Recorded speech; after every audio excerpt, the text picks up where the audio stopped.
Hello students, here I am Rajesh Kumar Singh from Divine Public School, Mohanapur, Gorakhpur. Let us proceed on the next chapter of the Hornbill, lesson 8, Silk Road by Nick Middleton. Students, let's let us proceed on the second paragraph of the lesson Silk Road by Nick Middleton. See its reading.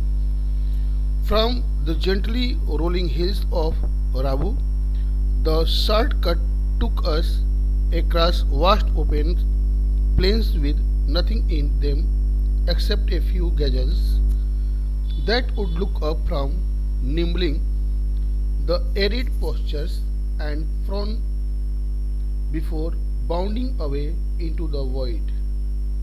Further on, where the plains became more stony than grassy, a great herd of wild ass came into view. Satan told us we were approaching them long before they appeared. Kyang, he said, pointing towards a far off pall of dust. When we drew near, I could see the herd of galloping in moss, wheeling and turning in tight formation as if they were practicing maneuvers on some predetermined course. Plumes of dust billowed into the crisp, clean air.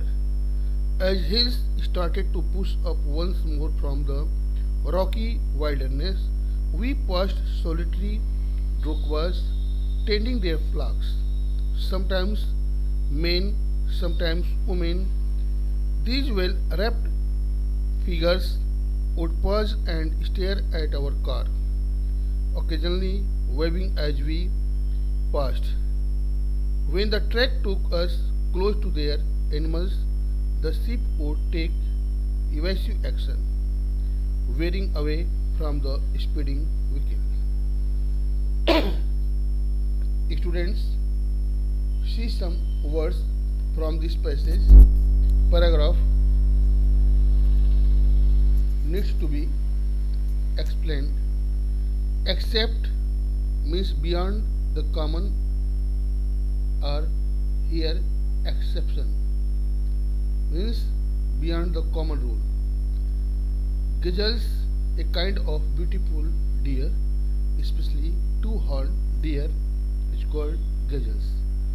Nibbling the arid pastures means grazing from the dry grasslands. Grazing from the dry grasslands. Frown, to show you are angry, serious, etc., by making lines appear on your forehead above your nose. Next word, I think frown is understood you. To show you are angry or very serious by making lines appear on your forehead above your nose. Void means a large empty space. For example, her death left a void in their lives. Maneuver, a movement that needs care or skill, is maneuver. For example, parking the car in such a small space would be a tricky maneuver, or something clever that you do in order to win something or trick somebody, etc. For example, political maneuver. Predetermined means pre-decided. Below, to fill with air and move in the wind. Below means to fill with air and move in the wind is below, as curtains billowing in the breeze. Curtains billowing in the breeze. Second meaning, to move in large clouds through the air. To move in large clouds through the air is below, as smoke billowed from the chimneys. the smoke of the chimneys were coming out in the form of clouds and they mingled with air. This is billowed. Smoke billowed from the chimney. Plume, a quantity of smoke that rises in the air. It also gives a sense of plum. And second point, a large feather or group of feathers often worn as a decoration is plum also.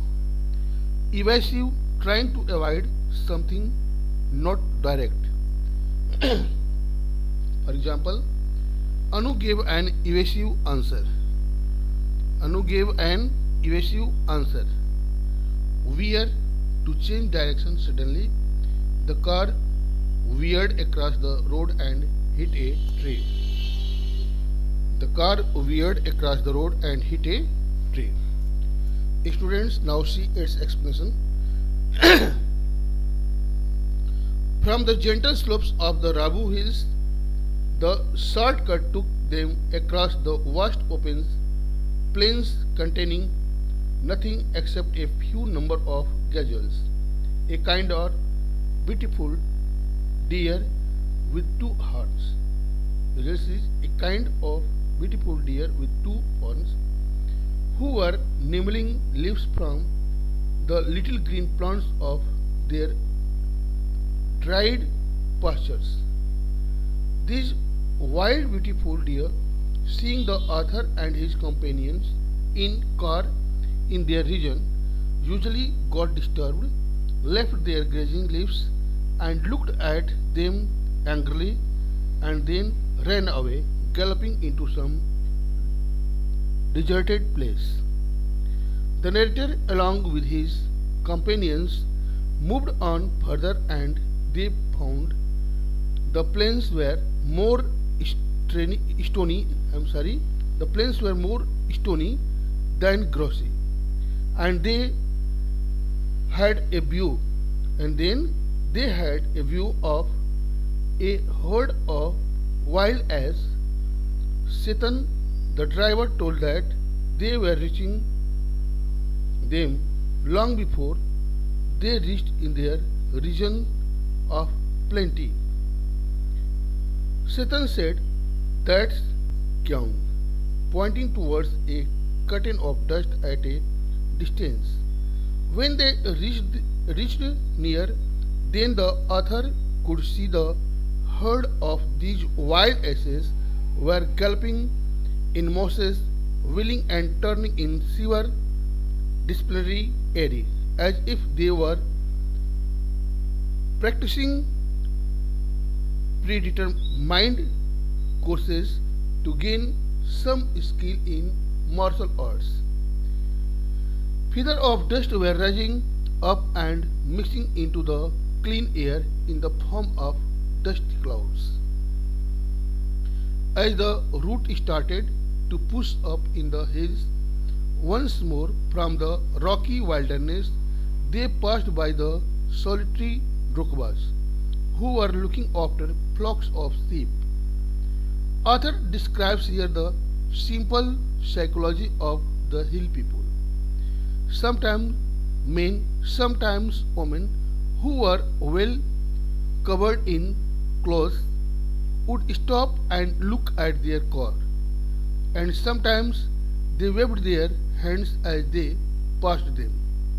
When the track led them close to their animals, the sheep would take indirect action, changing their direction suddenly away from the speeding car. Students, now proceed on the third para of lesson 75, starting from "We passed nomads." Let's see its reading. We passed nomads, dark tents. We passed nomads, dark tents pitched in splendid isolation, usually with a huge black dog, a Tibetan mastiff, standing guard. These beasts would cock their great big heads when they became aware of our approach and fixed us in their sights. As we continued to draw closer, they would explode into action, speeding directly towards us like a bullet from a gun and nearly as fast. These shaggy monsters, blacker than the darkest night, usually wore bright red collars and barked furiously with massive jaws. They were completely fearless of our vehicle, shooting straight into our path, causing Satan to break and shiver. The dog would make chase for 100 meters or so before edging off, having seen us off the property.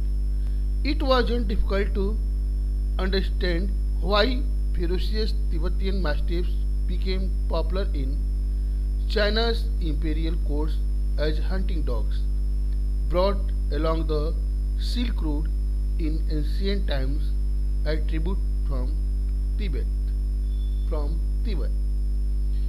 Students, now see some words, some difficult words are words to be noted by you. Nomad means a member of tribe that moves with its animals from place to place. They are called nomad.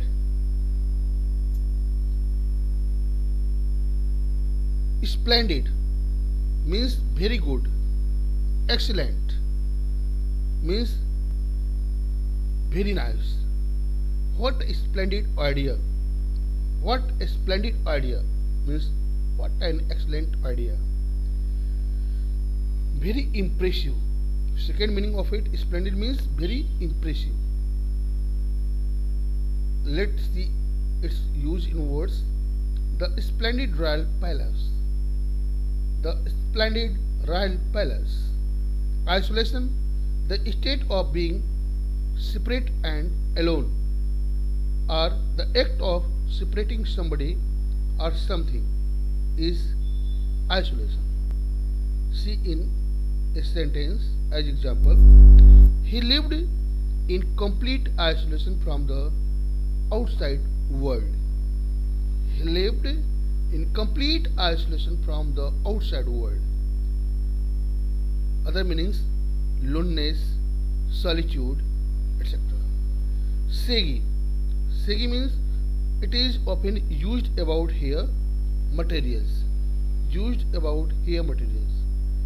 Long, thick and untidy hair is segi. Other meaning of it: covered with long, thick, untidy hair is segi. As a segi dog means the body of the dog is covered with long, thick, untidy hair. Collars means a strip, often a strip around the neck of dog. Dogs are called collars. Swerve. Swerve means to change direction suddenly. Swerve means to change direction suddenly is swerve. As the car swerved to avoid the child. See again, the car swerved the child to avoid the child. Gathering on means collected on.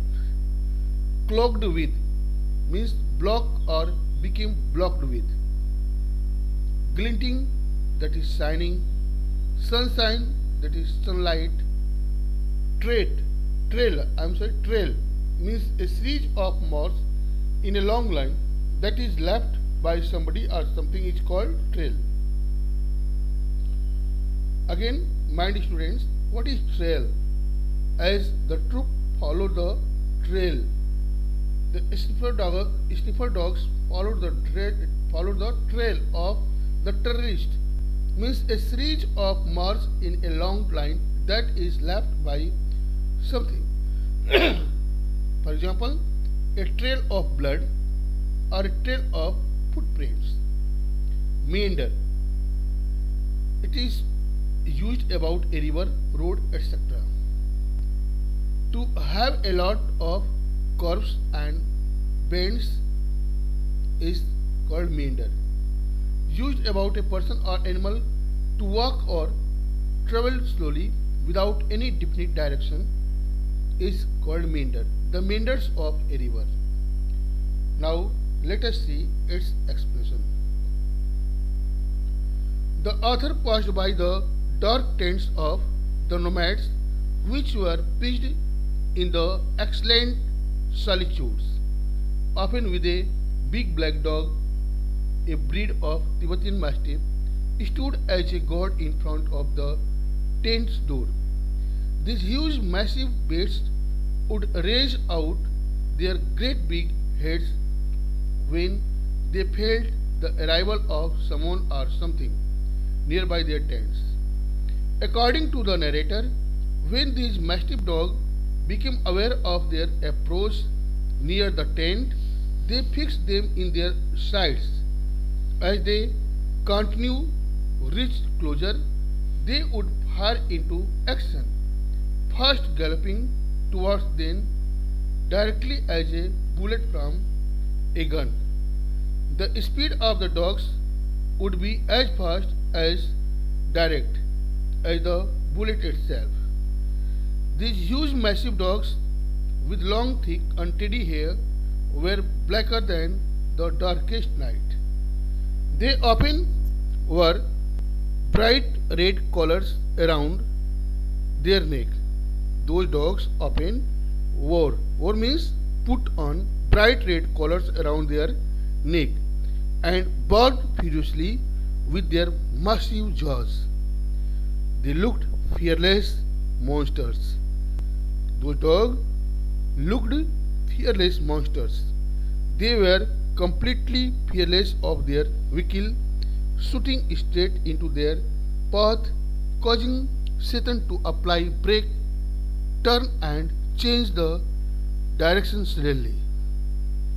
The dog would make a chase for 100 meters or so before edging themselves by seeing the narrator's vehicles away from the property. Now, it was not difficult to understand why these dreadful, frightening Tibetan Mastiffs became popular in China's court. China's imperial courts as hunting dogs, which were brought along the Silk Road in ancient days in China as an honor from Tibet.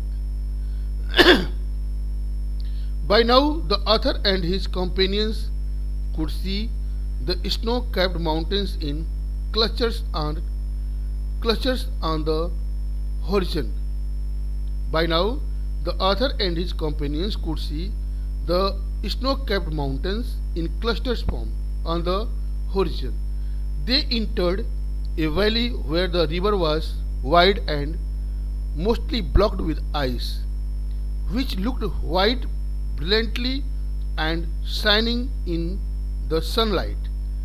The shining mark of the river's existence embraced its bank, twisting with the meanders, that is, with the curves and turns as they gradually reached on heights and the sides of the valley got closer. Students, now proceed on the next paragraph reading, paragraph 4 of the lesson Hornbill. Starting from the turns became sharper to the above the sea level. Let's see reading. The turns became sharper and the ride bumpier. Satan now in third gear. As we continued to climb, the track moved away from the icy river, laboring through steeper slopes that sported big rocks daubed with patches of bright orange lichen. Beneath the rocks, hunks of snow clung on in the near permanent shade. I felt the pressure building up in my ears, held my nose snorted and cleared them. We struggled round another tight bend and Satan stopped. He had opened his door and jumped out of his seat before I realized what was going on. "Snow," said Daniel, as he too exited the vehicle, letting in a breath of cold air as he did so. A swathe of the white stuff lay across the track in front of us, stretching for maybe 15 meters before it petered out and the dirt trail reappeared. The snow continued on either side of us, smoothing the abrupt bank on the upslope side. The bank was too steep for our vehicle to scale, so there was no way round the snow patch. I joined Daniel as Satan stepped on to the encrusted snow and began to slither and slide forward, stamping his foot from time to time to ascertain how sturdy it was. I looked at my wristwatch. We were at 5,210 meters above sea level. Students, let us see some words worthy to be noted down. Laboring through means moving ahead through struggle. Steeper slopes of the hills were becoming erect instead of being horizontal. Bump, mind the words bump, means bump against something or somebody by accident when you are moving. As seen words, she bumped into a lamppost because she wasn't looking where she was going. She bumped into a lamppost because she wasn't looking where she was going. To move along over a rough surface. The car bumped along the track to the farm. The car bumped along the track to the farm. Daubed means to spread a substance such as paint, mud, etc. thickly and carelessly onto something is daubed. In Hindi, पुताई करना. The walls had been daubed with graffiti. Graffiti is a pictures or writing on a wall in a public place is called graffiti. Hunks of snow means large piece of snow. Large pieces of snow hunks. A hunk of bread or cheese or meat. Lichen, a small grey or yellow plant that is spread over the surface of rocks, walls and trees, does not have flowers on it, is called lichen. Snorted means blow the nose producing nasal sounds is snorted. Swathe is verb. Swathe, to wrap or cover something in something, is swathe. He was lying on the hospital bed, swathed in bandage, means covered with bandage. Encrusted snow means solidification of snow into ice. Slither, to move by sliding from side to side along the ground like a snake, is called slither. Again, to move by sliding from side to side along the ground like a snake is slither. I saw a snake slithering down a rock. Peter, to become finished or smaller slowly, is Peter.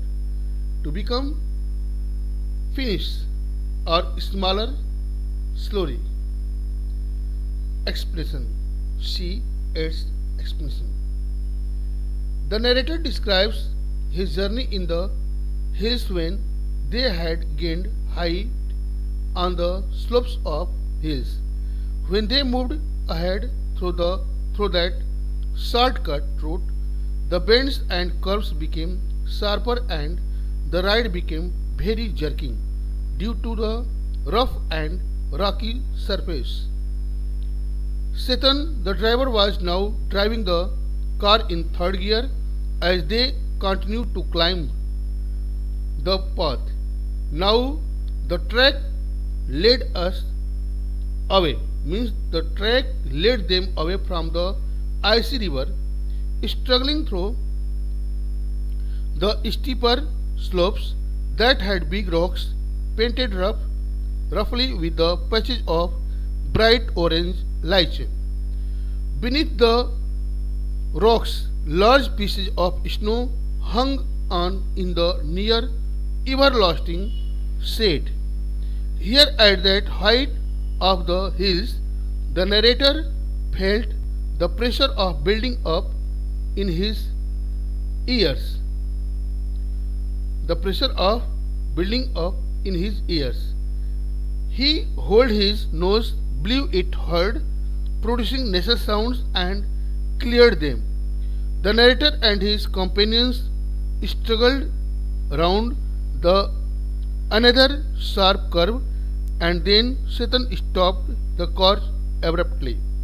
He had opened his door and jumped out of his seat before he realized what was happening. Snow, said Daniel, as he also had come out of the vehicle, and as he did so, means later also did the same. Through breathing cold air was entering in his body. A sheet of white stuff, that is snow, led across the track in front of them, stretching approximately up to 15 meters before it became less and finished at last, and the beaten foot track began to reappear. Students, a sheet of white stuff, that is snow drifting, led across the track in front of them, stretching approximately up to 15 meters before it became less and finished at last, and the beaten foot track or trail began to reappear. The snow was seen continuously on both sides of them, smoothing the abrupt edge on the upslope side. The bank was so erect for their vehicle that they could not scale it with their car. So there was no other way except the way round the snow path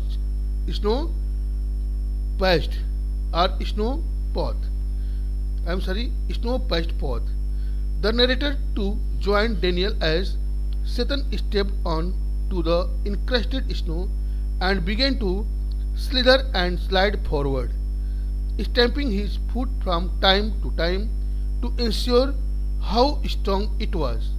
The narrator looked at his wristwatch to ensure himself about their position in the mountains.